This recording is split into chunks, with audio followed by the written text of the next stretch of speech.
Let go of perfectionism, let go of the illusion that everything is going to go flawlessly and as you have it planned.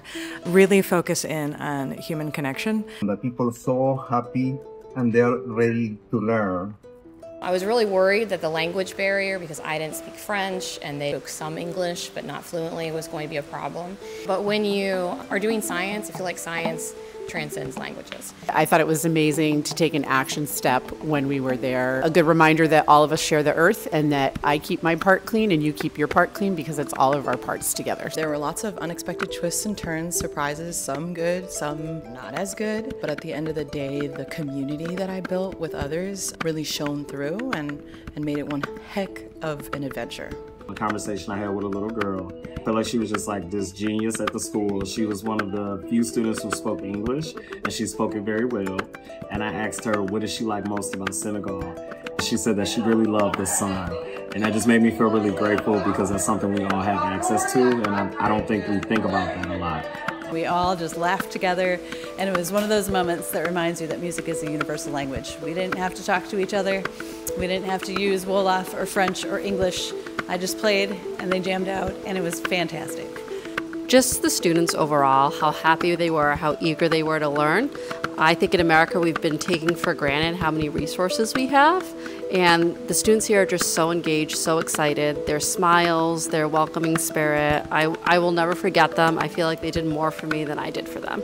Yeah, I brought projectors. I was like, let me introduce you technology. I was the one feeling inadequate, like with the most bare bones basic rooms, overcrowded, no AC, chalkboard and chalk. These teachers are just killing these lessons, and they're just teaching their hearts out. And I had a moment for myself where I was kind of like, oh, maybe I need to go back to the basics. You don't need much, and for the most part, the people that I saw all throughout this country were perfectly comfortable being who they are in the country they are. They love their country. The moment I realized that I had to be comfortable with the uncomfortable was when I walked the stairs of my host school. The stairs were not at all even, and they were completely random heights and depths, and I would stumble almost every day. And I saw students doing the same, I saw teachers doing the same, and my fellow Fulbrighters doing the same. And to me, that encapsulates the whole experience, that you make do with what you have. You have to go through it with perseverance and grit, and even if there are roadblocks, like uneven stairs, you do what needs to be done to get your education. This is a community where Teranga is apparent in every interaction that you make, and I am finding it very important to remember to make those connections back home, to spend the time getting to know people and not just quickly rushing through from one thing to the next to get through the day. On our field experience, we ended up changing plans 40, 50 times a minute, it felt like. And so if you're not really ready and willing to adapt, it's going to create a bunch of unwanted angst and anger, and there's no time for that on a trip like this. To continue to have your own boundaries. If you need a rest, take a rest. Because I found myself more able to participate in the culture when I was in a space that I was feeling my best self. To always remember that the people you're with are going to have a huge impact on your life, and to be open to being there for one another.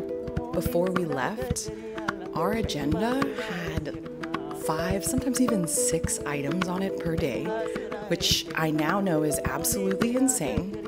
So I think if I could do everything over again, I would have spent a little more time before ever arriving in Senegal, or perhaps at the very start of the trip, sitting down with folks and really vetting that agenda. One pair of shoes that would be more like sandals and not closed-toed shoes. Closed-toed shoes were great. I needed those, but I also needed at least one pair of sandals. I bought a Grail water bottle. They're a little bit on the expensive side, but I drank water out of the tap the entire time, and I did not have a problem with it at all. And it helped to reduce the amount of plastic that I was using, which I was grateful for, but it also gave me access to water whenever I needed it, and it was hot. You have to drink. You have to drink, because it will catch up with you if you don't. To pack toilet paper. Understand how the money exchange and what's expected between you and your host is clear before you go, but if you do have any questions or concerns while you're there, to reach out to your in-country IREX people, and they are definitely there and willing to help you out any way they can. Bring baby powder because you will sweat a lot. I think it's important to ask you and your group members maybe what irritates you when you get tired, because you're going to get tired. Senegalese time. I am a type A person who is, I'm not 10 minutes early, I'm late. You are not going to be on time for almost anything, including school. Kids will walk in a half hour late. Sometimes the teacher will walk in a half hour late, and you just roll with it. They had those Canvas resources. I didn't dig into it enough. I wish I really had. Really do the work to learn. Like, find out about the politics before you come, because we came during a very historical moment, and I don't think it hit till like halfway through. So go through those Canvas resources so you really know what's up when you get here. Be flexible. And I always think I'm a flexible person, and I'm going to say it again, be flexible. Senegalese time isn't American time. There's probably a 4 to 6 hour window that's considered okay. It might be a long time before a meal. So be flexible, take it in, and have the time of your life. Every time we were getting ready to go somewhere, pack a snack. And I would make sure that I had snacks for myself and anyone else in my group in my bag. So even if you think like, oh, I'm not a big snacker, and oh, this won't be a problem, you should always pack a snack.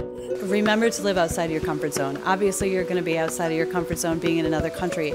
But even within that, sometimes you'll start to retreat into yourself a little. And so don't be afraid to go out and talk to those students and leave the classroom a little bit and leave where you feel comfortable just kind of observing and get to know those kids and have that relationship, because that's where the memories are made. I was not able to use my ATM card, and I wish I had investigated that a little bit more. You will gain great, deep knowledge of understanding globalized world, how you can connect in your class every day. Things aren't going to go perfectly. They aren't going to go flawlessly. So just go with it. I hope you have as much fun as we did, and even more. It's like